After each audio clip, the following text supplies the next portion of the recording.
Je vais maintenant passer la parole à Rachid Zantar.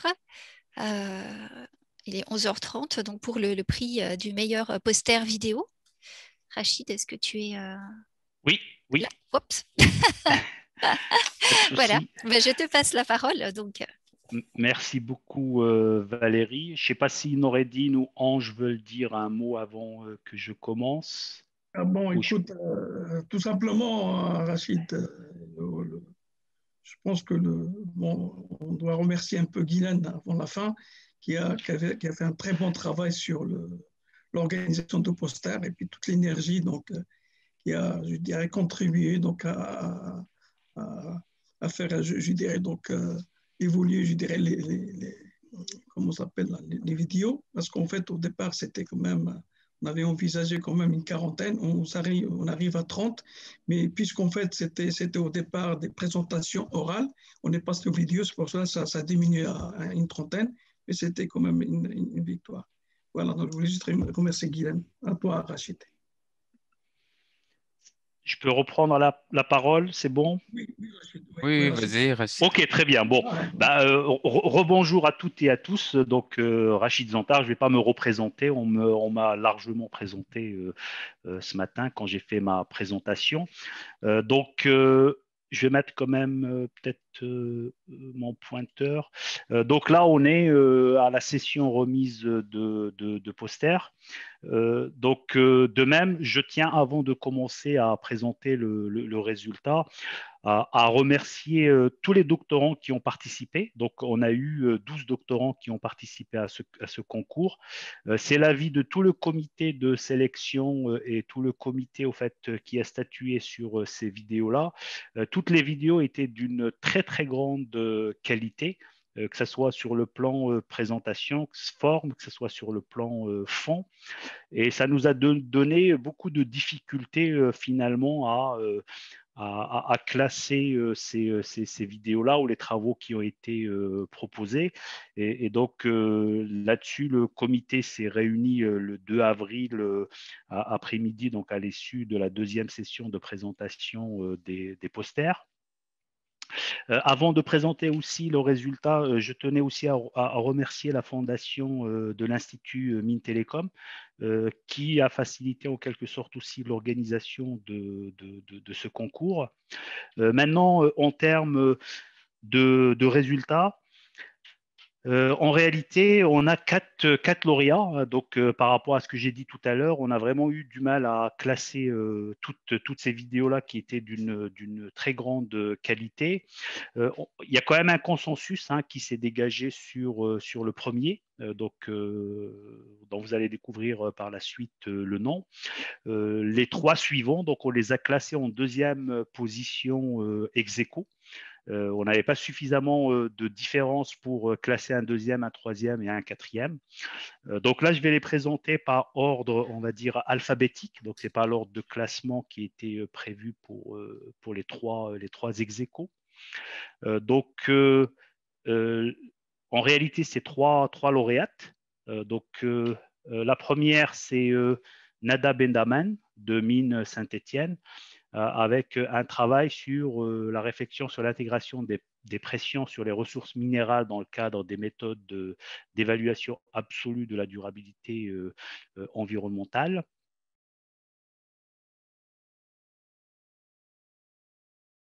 Aujourd'hui, je vais vous présenter mon sujet de thèse que j'effectue au sein du CSTV, en partenariat avec la composante de l'UMR EVS de l'École des mines de Saint-Étienne.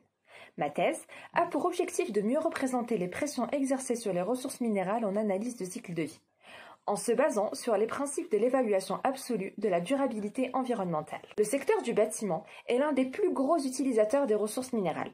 Par exemple, la construction d'un logement collectif consomme environ 1,6 tonnes par mètre carré et celle d'une maison individuelle 1,2 tonnes par mètre carré. 96% de ces ressources sont des ressources minérales. D'un autre côté, le stock anthropogénique de ces ressources minérales croît de plus en plus. Le secteur de la construction, par exemple, produit 70% de déchets en France et 93% de ces déchets sont des ressources minérales. Ainsi, ces ressources représentent un vrai enjeu pour les secteurs du bâtiment. Dans ce sens, le CSTB encourage le déploiement de l'économie circulaire. Pour cela, il faut accompagner les acteurs du bâtiment dans leurs projets de construction ou de rénovation. Cependant, les indicateurs actuels d'ACV sur les ressources minérales ne correspondent pas totalement aux enjeux du bâtiment. Par exemple, ils ne permettent pas de mettre en valeur des démarches de recyclage des déchets du bâtiment. Ainsi, le but de ma thèse est de proposer un indicateur qui permettrait de répondre à la question suivante. Est-ce que la consommation en ressources minérales d'un projet de construction ou de rénovation est soutenable? Afin de répondre à cette question, différentes étapes se succèdent. La première est d'évaluer la consommation des ressources minérales d'un bâtiment tout au long de son cycle de vie. La deuxième est de définir des seuils critiques de consommation pour chaque ressource en fonction de leur échelle de production. Par exemple, pour le cuivre qui est produit à un niveau mondial, un seuil pourra être défini au niveau mondial, alors que pour les granulats qui sont produits et consommés au niveau régional, le seuil sera défini à un niveau régional. Ensuite, ces seuils devront être alloués à l'échelle du secteur du bâtiment afin de définir des budgets ressources pour chaque projet de construction ou de rénovation. Ces seuils pourront être définis en fonction de différents paramètres comme la recyclabilité, la substituabilité ou les réserves disponibles pour chaque ressource. Troisième étape consiste à comparer la consommation des ressources du bâtiment avec le budget alloué pour chaque ressource, afin de savoir si la consommation de ressources naturelles pour le projet de construction ou rénovation est soutenable ou excessive. Cette méthode d'évaluation absolue pourra permettre d'un côté de savoir si un bâtiment est soutenable au regard de sa consommation de ressources minérales et d'un autre côté de savoir sur quelles ressources la pression est exercée, afin d'identifier les solutions les plus adaptées pour un usage plus sobre et un meilleur partage entre les différents usages des différentes ressources. Merci de votre attention. La deuxième lauréate, c'est Fatima Wandi, d'IMT Lille-Douai, avec une présentation sur l'influence des matières organiques sur les caractéristiques physiques.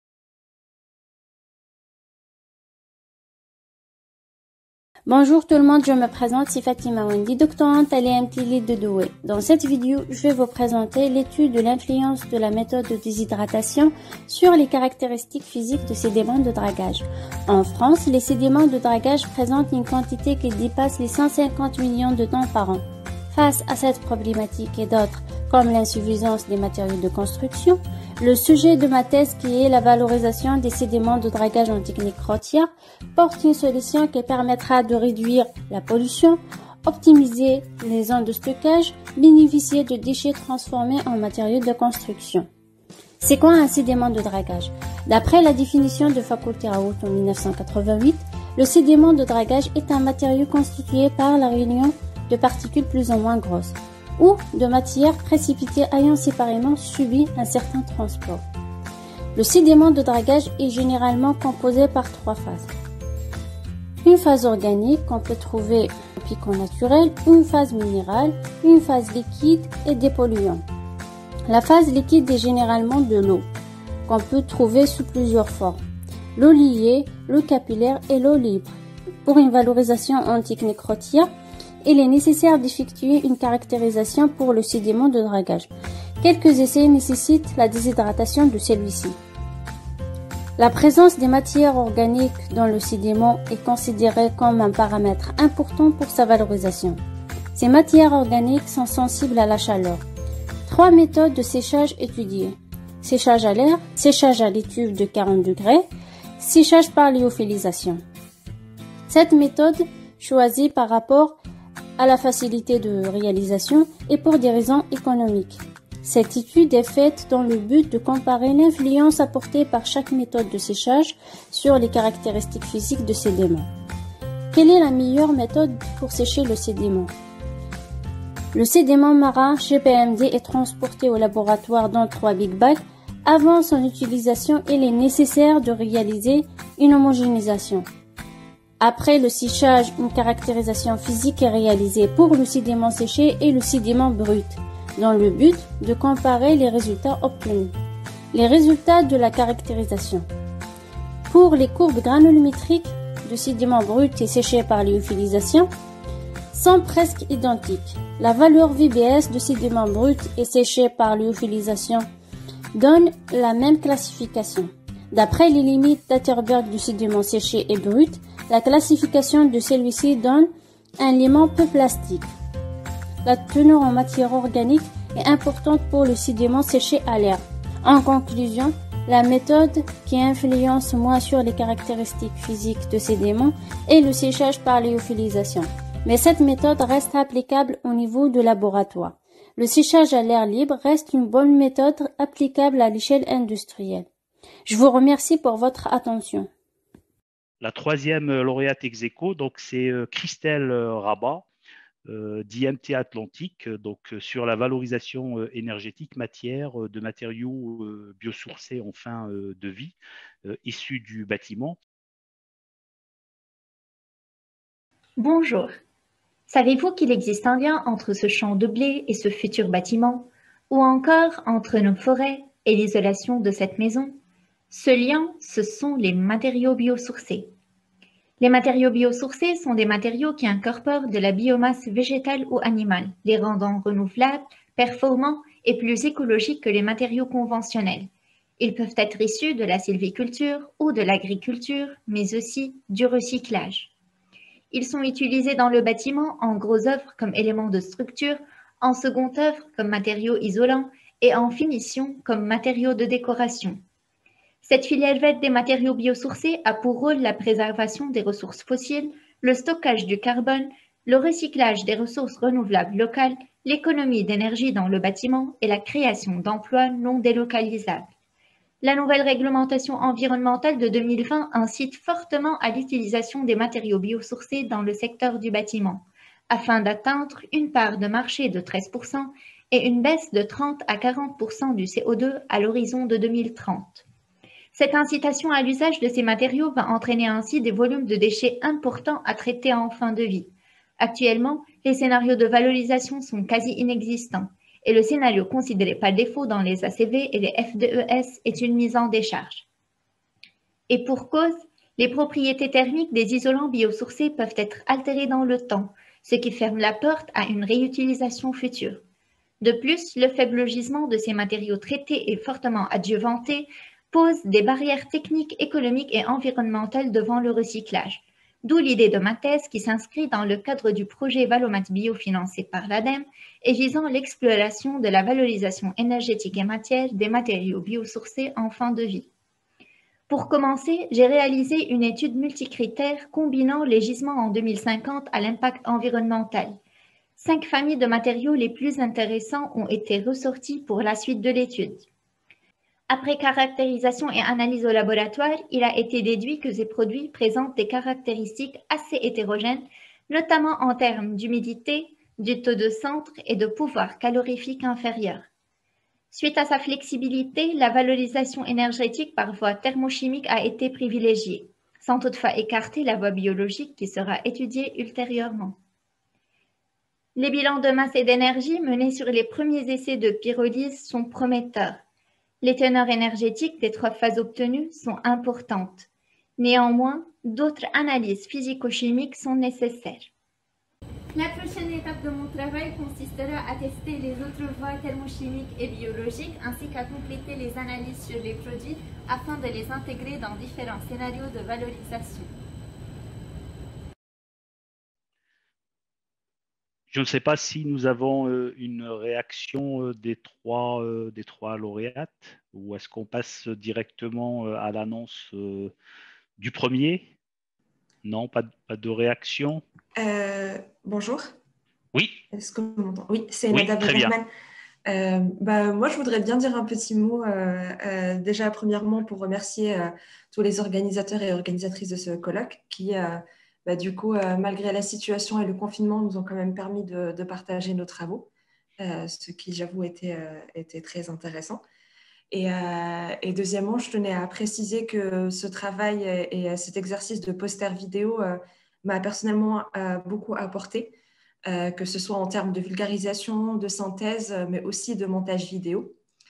Et puis maintenant, grâce à la vidéo, mes parents comprennent enfin ce que je fais en thèse, ce qui est intéressant. Donc voilà, je tenais à vous remercier.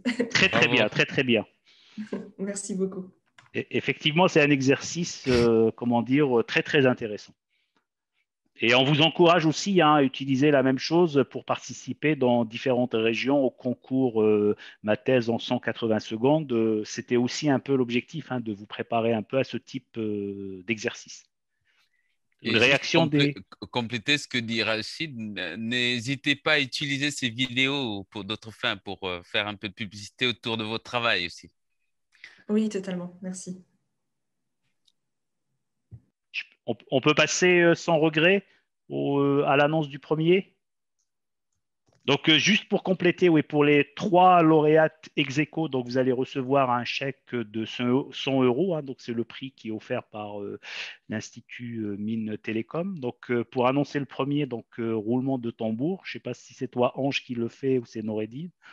Non, c'est Nordine. Bon, alors pour le premier, donc c'est Théotime Begueri, donc d'IMT Mines Albi, avec un sujet sur la production de matériaux à caractère graphénique à partir de biomasse et de biodéchets. Donc de même, on va revoir ou réécouter sa présentation.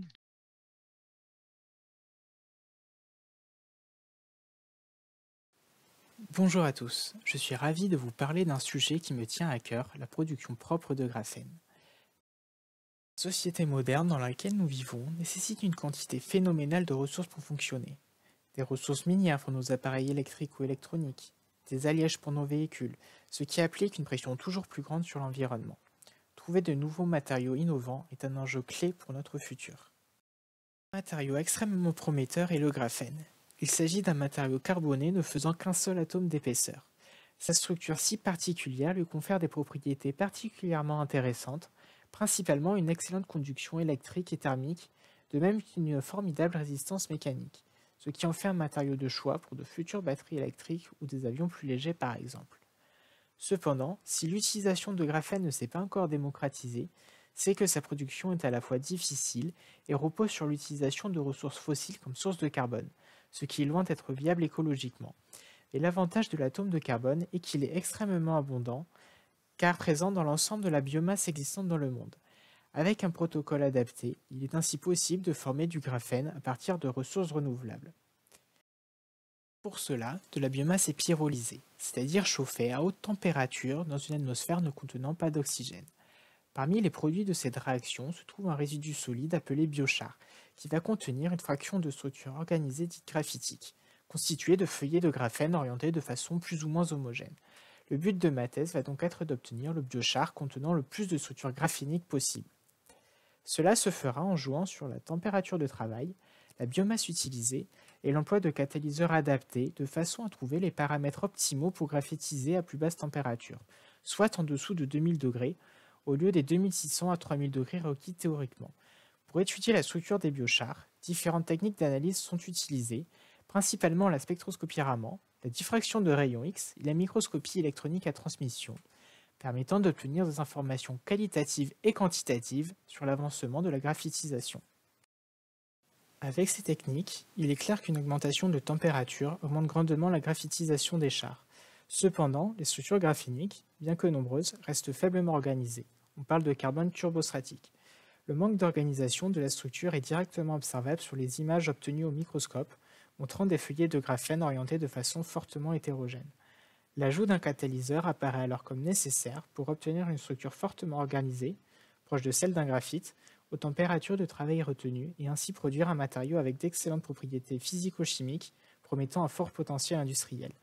L'objectif de la thèse est ainsi de mettre en équation la cinétique de la graphitisation à partir des données issues des caractérisations et en fonction des ressources lignocellulosiques étudiées, des conditions de température et de la présence du catalyseur.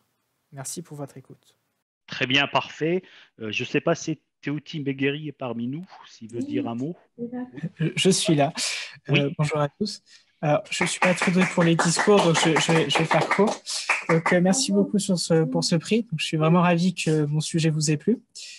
C'est vraiment un sujet extrêmement innovant et intéressant et j'espère avoir réussi à vous communiquer mon enthousiasme pour ce sujet. Vraiment un sujet où je suis amené à faire de nombreuses activités différentes, des expériences, des caractérisations, un peu d'informatique et bien sûr à communiquer mes résultats en faisant des articles et des posters. Donc c'est vraiment un sujet extrêmement intéressant où on n'a pas le temps de s'ennuyer, même si c'est aussi beaucoup de travail. Donc j'aimerais juste remercier tous les membres de mon laboratoire, le laboratoire Rhapsody, et mes collègues doctorants qui sont là pour apporter leur aide et mettre une bonne ambiance. Et donc merci à eux, merci à vous tous pour votre écoute. Et encore une fois, merci pour ce prix. Juste pour, comment dire, pour le prix alloué au premier, donc c'est un chèque de 500 € qui sera alloué par l'IMT. Je rends la parole à Noureddine et Ange pour clore ce colloque.